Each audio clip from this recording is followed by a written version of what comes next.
Welcome to federal commander. आज हम शुरू करने वाले हैं 1.6.3 मेन मेमोरी, जिसमें हम पढ़ेंगे रोम, रैम और कैश मेमोरी। इससे पहले हमने क्या पढ़ा था यहाँ पे चिप मेमोरी, मेमोरी के टाइप्स, मैग्नेटिक मेमोरी, और साथ में आपको टिप्स यहाँ पे बताई थी मेमोरी की टर्मिनोलॉजी में। अब है ना डिटेल में हम पढ़ेंगे मेन मेमोरी। बहुत सारे सब्जेक्ट्स हैं, उनके हम है ना नोट्स फ्री में दे रहे हैं। मेन मेमोरी कौन सी, जो आपकी है ना कंप्यूटर में पाई जाती है, सीपीयू में।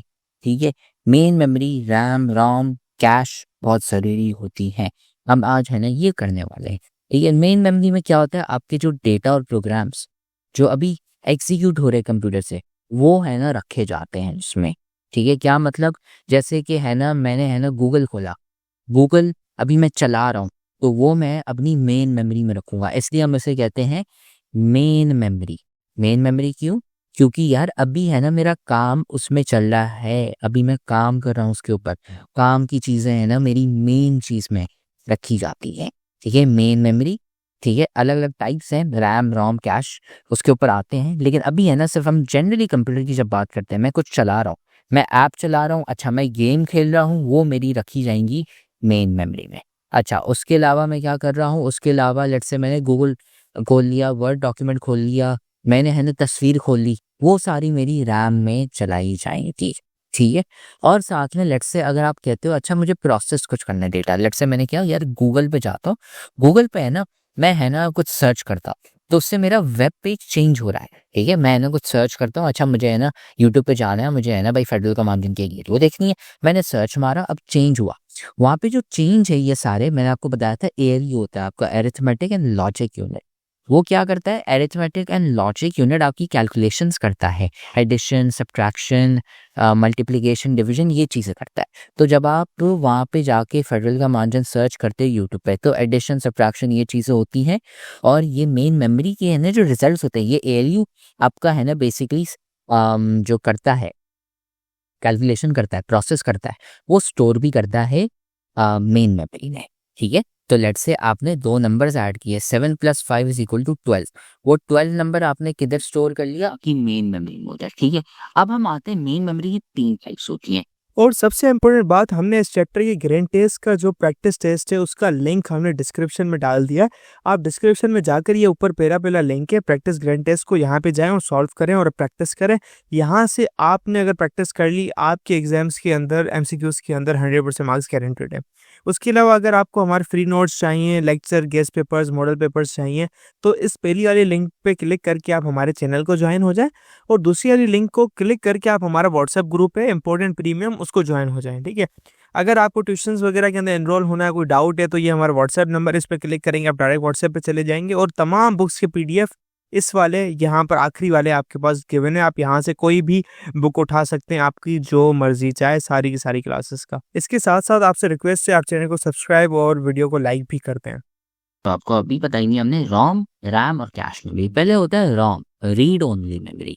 रीड ओनली मेमोरी आप पढ़ के बता सकते हैं, रीड ओनली मतलब आप उसको सिर्फ पढ़ सकते हैं, मतलब आप उसके अंदर कुछ मिटा नहीं सकते। जैसे आपकी लाइब्रेरी की किताब है, आप उसको सिर्फ पढ़ सकते हैं, उसके अंदर आपने कुछ लिखा है ना, लाइब्रेरियन है ना आपको निकाल देगी लाइब्रेरी से, कभी आने नहीं देगी। वैसे ही रीड ओनली मेमोरी क्या होती है, उसमें आप सिर्फ पढ़ सकते हो कि अच्छा उसके अंदर क्या स्टोर किया गया है। उसके अंदर है ना आप अपनी चीज़ें नहीं डाल सकते, आप अपने है ना जो मसाइल होते हैं वो नहीं डाल सकते उसमें, आपकी चीज़ें वहाँ पे नहीं डाली जाएंगी, जो ऑलरेडी उसमें है बस वही है। बस उसके अंदर आप सिर्फ रीड करते हो और कुछ अपनी चीज़ें नहीं डाल सकते। ये होती है आपकी रोम। ठीक है, रोम की टेक्निकल डिटेल में क्या कहते हैं, सिंगल आईसी चिप है। ठीक है, इंटीग्रेटेड सर्किट ऐसी एक चिप है जो मदरबोर्ड पे होती है। ठीक है, जैसे ये 1.41 है, ये मदरबोर्ड हो गया, और वहाँ पे ना एक सिंगल चिप होती है, ये होती है हमारी रीड ओनली मेमोरी। आप सिर्फ पढ़ते हो उसके अंदर क्या है। अब इसमें आप क्या रखते हो, आप है ना बायोस रखते हो, basic input output system of computer. ठीक है, that controls input and output devices and the startup और बूट प्रोसेस। ठीक है, अब BIOS, basic input output system of computer, उसमें क्या करते हैं, एक तो नंबर वन, आपका कंप्यूटर कैसे शुरू होगा, ठीक है, कैसे बंद होगा, ये उसमें आप करते हो नंबर वन। ठीक है, नंबर टू, आपका माउस उससे कनेक्टेड है, ठीक है, या कीबोर्ड कनेक्टेड है, उसको कंट्रोल कैसे करें, वो बायोस स्टोर कर रहे हैं। ठीक है, क्योंकि आप कोई सा भी कंप्यूटर ले लो, कोई सा भी लैपटॉप ले लो, आपने सिर्फ पढ़ना है अच्छा कंप्यूटर और माउस कैसे चलते हैं। ठीक है, अगर मैं कंप्यूटर जैसे माउस हो गया, उसको कैसे पता है? जब मैं लेफ्ट मिलाता हूँ तो अच्छा उसको माउस को भी लेफ्ट जाना है। वो इसलिए क्योंकि बायोस में वो लिखा गया, उसको कोड लिखा गया है। प्रोग्रामिंग आगे जाके हम पढ़ेंगे, लेकिन बायोस में ना समझे ऐसे कुछ जादू है, ठीक है, लिखा हुआ है वहाँ पे कि अच्छा अगर माउस को मैंने लेफ्ट मूव किया तो माउस तो स्क्रीन पे भी वो लेफ्ट मूव होगा, वो है ना उसको लिखा हुआ है, ठीक है।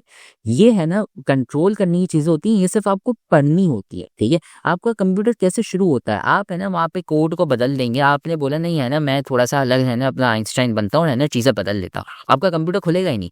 इसलिए ये रोम में रखी जाती है, रीड ओनली मेमोरी, आप है ना बदल नहीं सकते इन चीज़ों को, ठीक है। कंप्यूटर के अंदर जो इनपुट आउटपुट डिवाइसेस हैं वो कैसे चलेंगे, कीबोर्ड को अच्छा आपने बोला यार मैं है ना की ए दबाता हूँ, ठीक है, तो ए ही दबेगी। आपने बोला यार नहीं मैं चेंज मारता हूँ, आपने गलती से चेंज मार दिया, अब ए को दबाते हो तो ई आ जाता है। ये चीज़ें सिर्फ पढ़ने के लिए होती है, चेंज करने के लिए नहीं, इसलिए रीड ओनली मेमोरी में रखी जाती हैं। और साथ में जो कंप्यूटर के कंपोनेंट्स हैं उनको टेस्ट करना होता है कि अच्छा वो सही से चल रहे हैं या नहीं, ठीक है। और फिर वो ऑपरेटिंग सिस्टम में लोड होते हैं। ऑपरेटिंग सिस्टम क्या है वो आगे के लेक्चर्स में है ना हम पढ़ेंगे 1.9 में जाके, ठीक है। अभी है ना टेंशन लेने की जरूरत नहीं है। फेडरल बोर्ड के एनुअल एग्जाम्स का डर है, लेकिन ये नहीं पता कि तैयारी कहाँ से करनी है। दूसरी बात ये नहीं पता कि एग्जाम के अंदर सवाल का जवाब लिखना कैसे है, कैसे सेंटेंसेस को फॉर्म करना है, कैसे हमें फुल के फुल मार्क्स मिले। तो भाई घबराना किस बात से, हमारी बैच इसी प्रॉब्लम को तो सॉल्व करने आई है।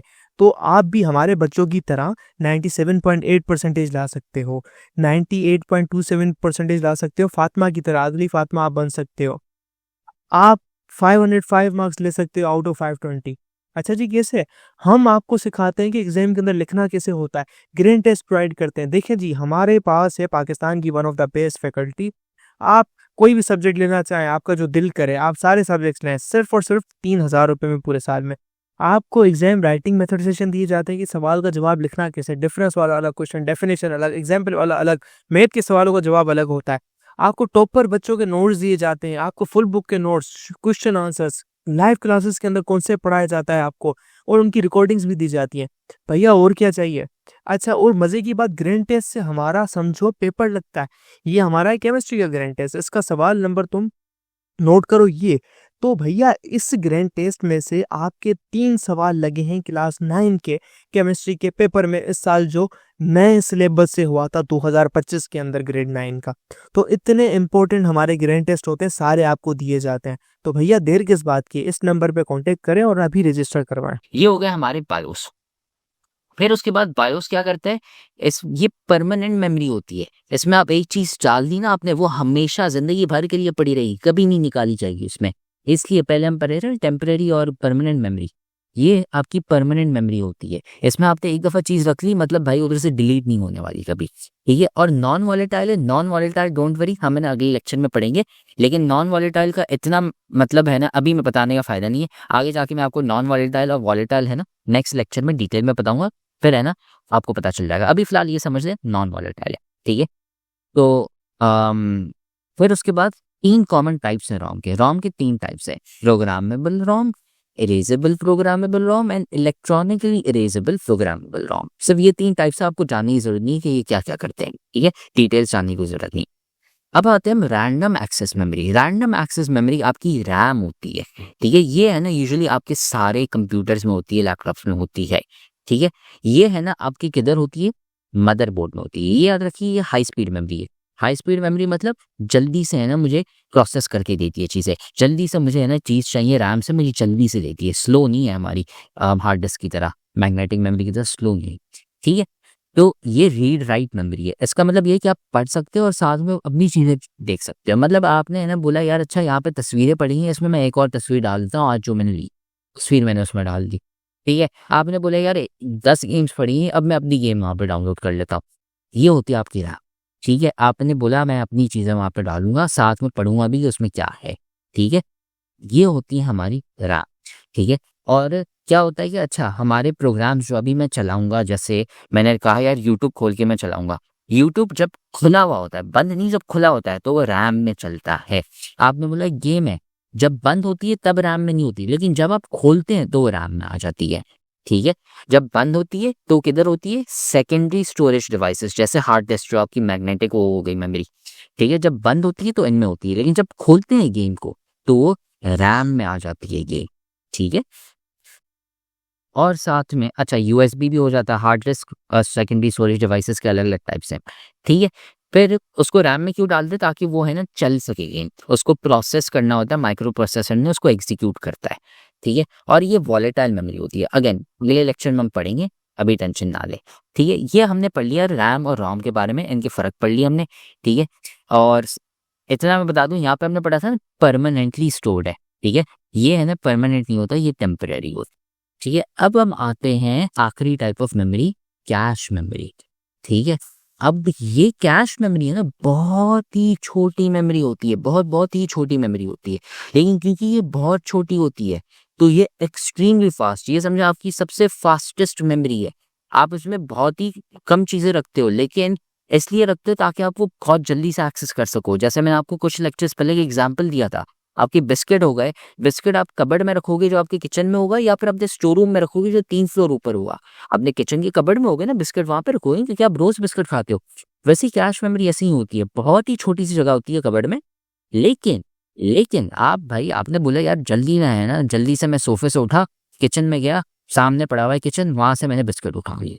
ये होती है आपकी कैश मेमोरी, बहुत छोटी होती है, लेकिन भाई जल्दी से चीजें निकाल सकते हो आप उधर से, ठीक है, क्योंकि आप बहुत जल्दी से निकाल सकते हो। अच्छा सबसे पहले तो ये रैम से और ज़्यादा तेज़ है, लेकिन क्योंकि ये ज़्यादा तेज़ है तो ये और महंगी भी है रैम से, ठीक है। जितना ज़्यादा तेज़ी मतलब भाई आपसे और पैसे लिए जाएंगे, आपको है ना और ज़्यादा स्पीड वाली चीज़ बना के देंगे, ठीक है।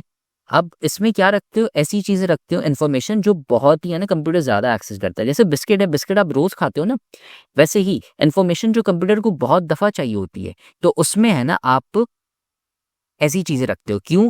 ताकि टाइम ना लगे यार, अब जाके रैम से कौन उठाए या जाके यार हार्ड डिस्क से कौन उठाए, बहुत टाइम लगेगा। जैसे आपको भी सुस्ती होती है ना, वैसे कंप्यूटर को भी सुस्ती होती है, यार मैं हार्ड डिस्क से जाके ऐसी चीज़ क्यों उठाऊँ जो मुझे बार-बार चाहिए, ठीक है? इसलिए होती है आपकी कैश। कैश मेमोरी के 3 टाइप्स होते हैं, लेवल 1, लेवल 2 और लेवल 3, ठीक है? यहाँ पे भी आप देख सकते हैं, micro processor level 1 cash, level 2 cash, level 3 cash और मेन मेमोरी रैम। ये स्पीड के बता रहा है, L1 जो आपकी है सबसे फास्टेस्ट है, फिर उससे स्लोअर आ जाती है L2 3, L3 कैश, फिर और स्लो वाली आ जाती है रैम, ठीक है। L1 कैश जो आपकी है वो माइक्रो प्रोसेसर के अंदर होती है, जो हमने माइक्रो प्रोसेसर पहले वॉन न्यूमैन आर्किटेक्चर में पढ़ा था, ठीक है। L1 कैश वही यहाँ पे लिखा हुआ है, built inside the micro processor. ये होती है आपकी मदरबोर्ड में, ठीक है, ये आपकी मदरबोर्ड में होती है L2 L3 कैश, ठीक है। L1 कैश सबसे फास्टेस्ट होती है, फिर L2 कैश होती है, फिर L3 कैश होती है, फिर आपका रैम। ये बस होती है आपकी कैश मेमोरीज, रैम और रोम। इससे आपका 1.6.3 खत्म हो चुका है मेन मेमोरी। अगले लेक्चर में हम डिटेल में फिर करेंगे 1.6.4, इससे आपका है ना types of and hierarchy of memory पूरा कंप्लीट हो जाएगा 1.6 अगले लेक्चर में।